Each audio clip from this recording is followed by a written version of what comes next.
प्रधानमंत्री नरेंद्र मोदी के 12 साल पूरे हो गए हैं और वहीं पर देखा जाए तो सबसे लंबा कार्यालय इनका रहा है, कार्यकाल रहा है। और वहीं पर आपको बताएं तो इससे पहले पंडित जवाहरलाल नेहरू का जो कार्यकाल था वो था, और इससे सबसे लंबा जो कार्यकाल है वो प्रधानमंत्री नरेंद्र मोदी का है। उसमें हमारे साथ विधायक निखिल मदान मौजूद है, जो सोनीपत के विधायक हैं। इनसे जान लेते हैं क्या कुछ इनका कहना है, जो कार्यकाल उनका अभी 12 साल का हुआ है, और क्या उनकी रणनीतियां हैं, और क्या विकास के कार्य अभी तक उनके द्वारा किए गए हैं, और देश की तरक्की में कितनी उनकी उन्नति हुई है। जी विधायक जी, इसमें जो अभी 12 साल प्रधानमंत्री के पूरे हुए, क्या कुछ आपका कहना है?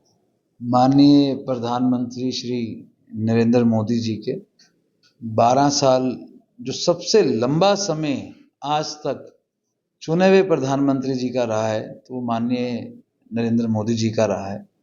और मैं समझता हूँ ये 12 साल सेवा, सुशासन, संकल्प, एक बेहतर नेतृत्व देश को जो मिला है, और आज देश जिस तरीके विकसित हो रहा है, मजबूती से आगे बढ़ रहा है, और सबसे बड़ी बात, जो कदम और जो कार्य माननीय प्रधानमंत्री जी ने करे हैं वो शायद से इससे पहले किसी प्रधानमंत्री जी ने करे होंगे। आज अगर हम पूरे देश की बात करते हैं, जो देश में आज ट्रांसपोर्टेशन सिस्टम, जो हाईवेज, सबसे बड़ी बात महिलाओं को सशक्त करना, महिलाओं को मजबूत करना।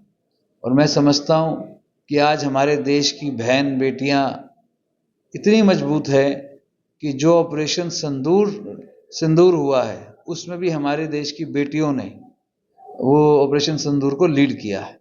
साथ में हमारे देश में एक स्वच्छता अभियान चलाना, एक पेड़ माँ के नाम, ऐसी बहुत सारी चीज़ें, आर्टिकल 370 को हटाना, साथ में राम मंदिर का निर्माण करना, ऐसे कदम जो कभी किसी ने सोचा ही नहीं थे हिंदुस्तान में, हमारे भारत में होंगे, वो हमारे प्रधानमंत्री जी ने पूरे करके दिखाए। जिस तरह से प्रदेश अध्यक्ष भी महिला बनाई गई है, महिला सशक्तिकरण की आपने बात करी है। इससे पहले मोहनलाल बोडोली थे, अब महिला सशक्तिकरण की बात हुई तो प्रदेश अध्यक्ष जो है महिला डॉक्टर अर्चना गुप्ता भी सिलेक्ट की गई है। उनके ऊपर क्या कहना है? तो आज सबसे पहले मैं अपने संगठन का धन्यवाद करता हूँ कि जो हमारी नई प्रदेश अध्यक्षा आई हैं डॉक्टर अर्चना गुप्ता जी। इससे पहले हमारे प्रदेश अध्यक्ष माननीय मोहनलाल बड़ोली जी थे। उन्होंने अपने कार्यकाल के अंदर बहुत अच्छे काम करे, पूरा संगठन खड़ा किया, और हर एक शहर में, हर एक डिस्ट्रिक्ट में संगठन को मजबूत किया। और निरंतर उन्होंने, मोहनलाल जी ने निरंतर हमारे प्रदेश को संगठन के रूप से आगे बढ़ाने का काम किया है। और आज हमारे बीच में प्रदेश की जो नई प्रदेश अध्यक्षा हैं हमारी डॉक्टर अर्चना गुप्ता जी, महिलाओं को आज जिस तरीके मोदी जी महिलाओं के लिए बिल भी लेकर आए थे, जी तो विपक्ष ने ऐसी जो कार्य किया कि महिलाओं को मजबूत ना करने का, वो सबके सामने आया। पर आज हमारी पार्टी, हमारा संगठन महिलाओं को सशक्त करने के लिए हर एक निरंतर प्रयास कर रहे हैं। जो आज ये बिल ड्रॉप हुआ था, इस बिल को दोबारा लाकर फिर हम पास करने का काम करेंगे, पूरे प्रयास करेंगे। और मैं समझता हूँ कि यह नई प्रदेश अध्यक्षा के नेतृत्व में हमारा प्रदेश और मजबूती से आगे बढ़ेगा। महिलाओं का एक बड़ा समूह साथ में जुड़ेगा, साथ में चलेगा। और मैं समझता हूँ कि आज पूरे प्रदेश में हर एक कार्यकर्ता के अंदर एक खुशी का माहौल है, महिलाओं में खुशी का माहौल है कि इतने सालों के बाद, लगभग 43 साल के बाद हरियाणा में महिला प्रदेश अध्यक्ष बनी हैं।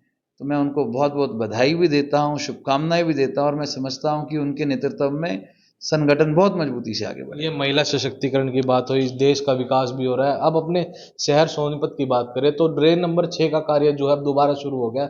जब आप मेयर थे, उसके बाद आप विधायक बने हैं, उसके बाद जो है कार्य रुक गया था, अब वो कार्य दोबारा शुरू हुआ है। क्या उम्मीद है लोगों को? जो पहले हादसे होते थे उसमें ड्रेन के अंदर लोग गिर जाते थे, कोई भी कूड़ा डालता था, बदबू फैलती थी, अब उस कार्य की राहत दिलाने के लिए क्या कार्रवाई की जाए? हमारे मेयर चुनाव से पहले, जब मैं मेयर बना, उससे पहले का एक टेंडर चल रहा था, लगभग वो 96 करोड़ का टेंडर था ड्रेन को ढकने का। उसमें तकरीबन, जब मैं मेयर था, रहते रहते हमने उसमें तकरीबन 70 से 80% काम पूरा कराया था। उसके बाद वो पुराना टेंडर था तो उसका बजट खत्म हो गया था। तो अब इस बार माननीय हमारे चीफ मिनिस्टर मुख्यमंत्री नायब सिंह सैनी जी ने उसके लिए 9.5 करोड़ रुपए और दिए हमें।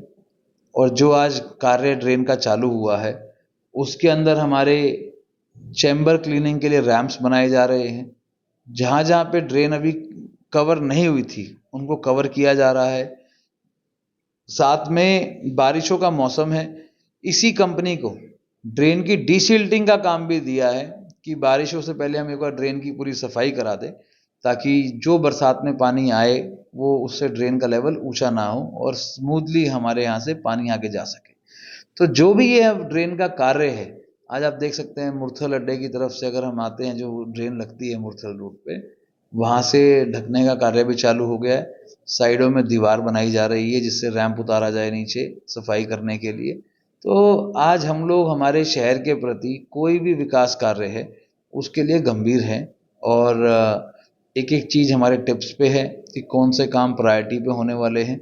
बहुत जल्द जैसे ही हमारे ड्रेन का काम पूरा होगा तो बहुत अच्छी एक जिस तरीके हम कहते हैं कि बहुत अच्छा एक छोटे व्हीकल्स को जाने के लिए रास्ता भी मिलेगा, उसके ऊपर से ट्रैफिक का भी उसमें बहुत फर्क पड़ेगा।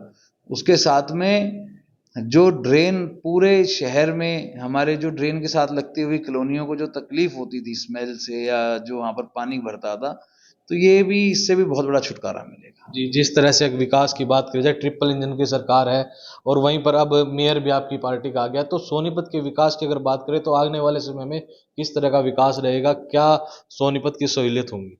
सामान्य रूप से 22 के 22 वार्ड में नगर निगम के हमारे निगम की जो टीम नई टीम आई है वो विकास कार्य करने में पूरे कार्यरत है। और साथ में हम लोग अपनी विधानसभा के अंदर हर एक गली मोहल्ले में इस बार भी हमारे पूरे प्रयास है कि अब हर मूलभूत सुविधा हर एक मोहल्ले तक हर एक कॉलोनी तक हम पहुंचाने का काम करें। इस बार जैसे गर्मियों के अंदर बिजली की कई जगह तकलीफ आई, तो उसके बाद हमने एक्सचेंज और जो एसडीओज हैं बिजली विभाग के, इनसे अभी नए कम से कम 30-35 नए ट्रांसफार्मर इस गर्मियों में लगवाने का हम लोगों ने काम किया है और 30-35 अभी लगाने पेंडिंग है। क्योंकि गर्मियों की वजह से एकदम से जिस तरीके गर्मियाँ एकदम बढ़ी हैं और उस हिसाब से जो तकलीफ आ रही हैं, हमारी पूरी कोशिश है कि आने वाली गर्मियों में ये तकलीफ ना आए। कई जगहों पे हमारे यहाँ पर 33 केवी के स्टेशन नए बन रहे हैं, उसके लिए जगह निगम से दिलवानी थी या रेवेन्यू डिपार्टमेंट से दिलवानी थी। उसके लिए हम लोग पूरे प्रयास भी कर रहे हैं। कई जगह पर हम जगह दे भी चुके हैं, देवड़ू गांव में दे चुके हैं। उसके अलावा एक जगह हमारे आईटीआई के पास देने की वो चल रही है। ऐसी 2-3 जगह है जहाँ पर हम देके 33 केवी के स्टेशंस और बढ़ाएं, जिससे हमारे शहर में लाइट का जो काम है, लाइट की जो सप्लाई है, वो हम पूरे समय दे सके और जो कट लगते हैं ओवरलोड की वजह से वो कम हो सके। तो ऐसे बहुत सारी चीज़ें हैं। सिविल हॉस्पिटल की एक हमारी बात थी, आज सिविल हॉस्पिटल में आप देख सकते हो 138 करोड़ का नया एमसीएच विंग बनाया जा रहा है। ये मेरी विधानसभा चुनाव के बाद हमने पास कराया और आज काम चालू है। 3 फ्लोर की लेंटर डल चुका है, टोटल 6 फ्लोर की बिल्डिंग बन रही है। ये 100 बेड का इसमें एमसीएच विंग नया बन रहा है। बस स्टैंड हमारे शहर का बाहर जा रहा है। दशहरा ग्राउंड हमने अपने सोनीपत में पास करा लिया, बहुत जल्द उसका काम भी चालू हो जाएगा और 2-1 महीने के अंदर। तो ऐसी जो भी चीज़ें हमारे शहर के प्रति हैं, जो शहर के लोगों की मांग है, उसके ऊपर हम निरंतर काम कर रहे हैं और मुझे पूर्ण विश्वास है ये ट्रिपल इंजन की सरकार बहुत स्पीड से काम करेगी और बहुत स्पीड से जो हमारी समस्याएं हैं शहर की, उसको दूर करने का हम लोग काम करेंगे। जी, हमारे साथ जो निखिल मदान विधायक है सोनीपत से वो मौजूद थे। उनका कहना है कि जो 12 साल प्रधानमंत्री के पूरे हुए, उन्होंने उनको बधाई देते हुए कहा कि विकास के कार्य जो लगातार होते रहेंगे और अपने शहर के अंदर ट्रिपल इंजन की सरकार का पूरा फायदा उठाया जाएगा और शहर के अंदर जितने भी विकास के कार्य होंगे वे लगातार करते रहेंगे और जितने भी जो ड्रेन की समस्या थी उसको भी जल्द ही समाप्त कर दिया जाएगा। उसका टेंडर जो है शुरू हो चुका है और अब उसका राहत का कार्य भी शुरू कर दिया गया है, जिससे लोगों को आने जाने में भी कोई परेशानी नहीं होगी और अब लगातार शहर का पूरा विकास होता रहेगा, यही इनका कहना है। सोनीपत से सचिन कौशिक, इंडिया न्यूज, हरियाणा।